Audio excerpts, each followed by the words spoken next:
Halo, kembali lagi bersama saya, Ray Putri Diantari. Kali ini saya akan menjelaskan tentang filsafat pendidikan. Berangkat dari pengertian filsafat, jadi berasal dari bahasa Yunani yang pertama ada kata philos yang berarti senang, cinta dan gemar, lalu kata sophia yang berarti hikmat atau kebenaran, kebijaksanaan, lalu bila digabung akan membentuk kata philosophia yang berarti cinta atau gemar, senang pada kebenaran atau hikmat serta kebijaksanaan. Salah satu filsuf yang bernama Johann Gottlieb Fichte, dia mengatakan bahwa filsafat sebagai ilmu dari ilmu-ilmu yang jadi dasar segala ilmu yang membicarakan suatu bidang.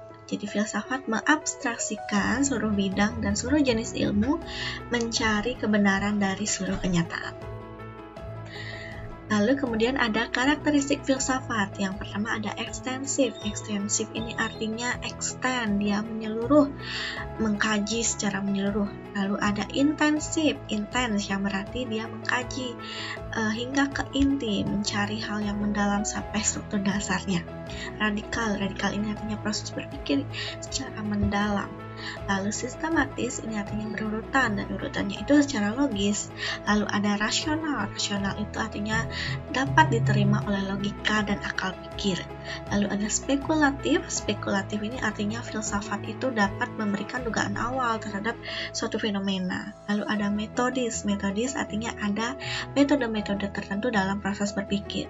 Lalu ada koheren. Unsur-unsur di dalamnya itu tidak bertentangan dengan akal pikir. Lalu cabang-cabang filsafat, beberapa di sini cabang-cabang filsafat ada filsafat metafisis, filsafat epistemologis, filsafat metodologis, filsafat logika, filsafat etis, dan juga filsafat estetis. Beberapa cabang filsafat yang terkenal, yang pertama ada ontologi. Jadi ontologi ini berasal dari kata ontos yang berarti keberadaan dan logos ini artinya ilmu. Ontologi dapat diartikan sebagai ilmu mengenai keberadaan. Ontologi membahas apa yang ingin kita ketahui, seberapa jauh kita ingin tahu, atau dengan perkataan lain, suatu pengkajian mengenai yang ada. Jadi, hakikat dari suatu pengetahuan dan benda itu apa dibahas dalam ontologi. Lalu ada epistemologi, yang berasal dari kata epistem, yang artinya pengetahuan, dan logos artinya ilmu. Epistemologi adalah cabang ilmu mengenai sumber pengetahuan, metode, struktur, dan benda tidaknya suatu pengetahuan tersebut.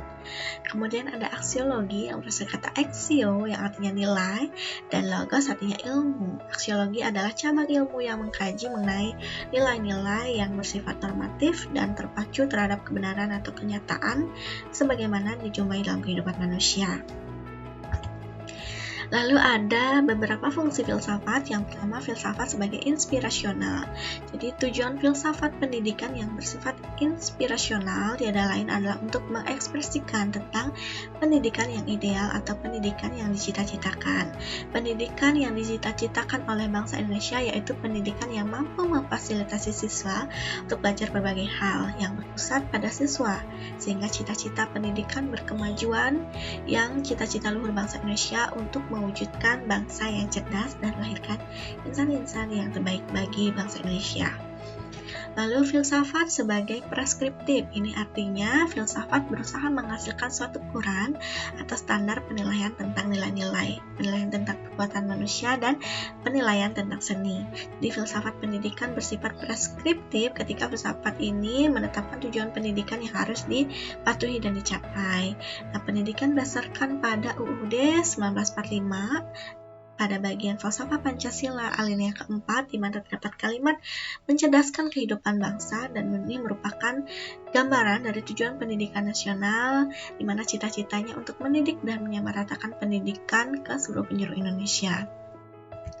Lalu ada filsafat sebagai investigatif. Tujuan investigasi ini merupakan tujuan filsafat dalam memeriksa kebijakan pendidikan dan praktek pendidikan yang diadopsi. Contohnya dapat dilihat dari terjadinya pergantian kurikulum di Indonesia. Lalu ada beberapa aliran filsafat dan dilihat implikasinya dalam pendidikan. Yang pertama ada filsafat idealisme. Jadi filsafat idealisme ini memandang peserta didik tidak hanya secara realitas namun juga sebagai makhluk spiritual. Para idealis ini melihat anak didik sebagai seorang yang mempunyai potensi untuk tumbuh secara moral maupun kognitif.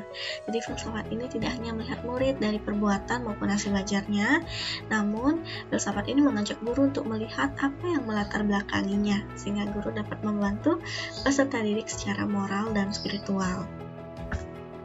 Lalu ada filsafat realisme dalam pendidikan. Jadi realisme ini salah satu aliran filsafat yang mengemukakan bahwa hakikat realitas terdiri dari dunia fisik dan rohani.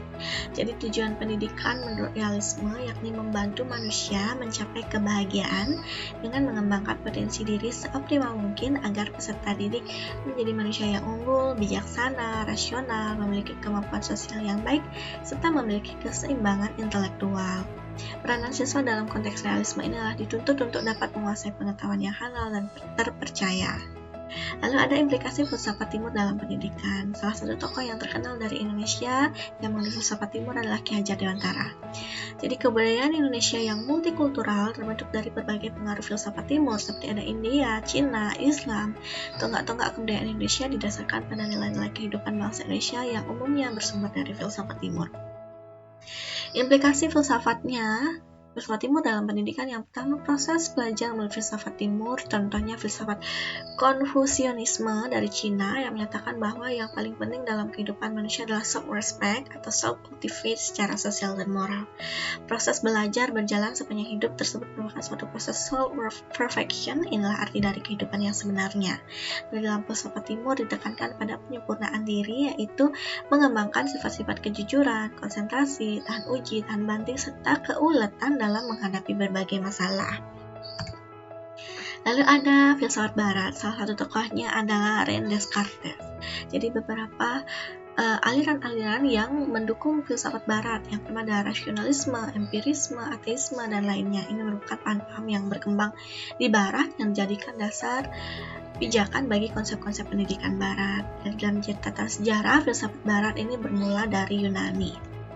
Nah, banyak aliran dalam filsafat barat. Ada rasionalisme, empirisme, positivisme, materialisme, progresivisme, aliran esensialisme, dan perennialisme, dan juga aliran lainnya. Jadi, pada intinya, aliran-aliran tersebut menekankan pada pendidikan yang berkarakteristik progresif, mengutamakan nalar, dan memperhatikan peserta didik juga mengenalkan kebudayaan yang ada pada lingkungannya. Lalu ada filsafat pragmatisme dalam pendidikan. Jadi ada beberapa hal-hal positif dalam pragmatisme yang dapat diterapkan dalam pendidikan. Jadi yang pertama, pragmatisme menempatkan pengalaman sebagai basis pendidikan. Pragmatisme berfokus pada tantangan dan persaingan di masa depan. Pragmatisme juga mendorong untuk selalu dilaksanakan penyusunan kembali dan penataan ulang terhadap praktik-praktik pendidikan untuk menyesuaikan dengan perkembangan sains dan teknologi. Filsafat pragmatisme juga mendorong dilakukannya metode-metode pengajaran modern yang melibatkan peserta didik secara aktif. Pendidikan mesti berpusat pada kondisi konkret subjek didik dengan minat, bakat, dan kemampuannya serta peka terhadap perubahan yang terus terjadi dalam masyarakat. Beberapa tokoh penganut paham pragmatisme. Yang pertama ada Charles Sanders Peirce. Dia menyatakan bahwa sesuatu dikatakan berpengaruh bila memang memuat hasil yang praktis. Lalu ada William James menyatakan segala jenis pemikiran dapat diterima apabila berdasarkan fakta atau kejadian secara nyata. Lalu ada John Dewey yang menyatakan filsafat bertujuan untuk memperbaiki kehidupan manusia serta lingkungannya atau mengatur kehidupan manusia serta aktivitasnya untuk memenuhi kebutuhan manusia. Baik, sekian yang saya sampaikan tentang filsafat pendidikan. Terima kasih atas perhatiannya. Sampai bertemu kembali.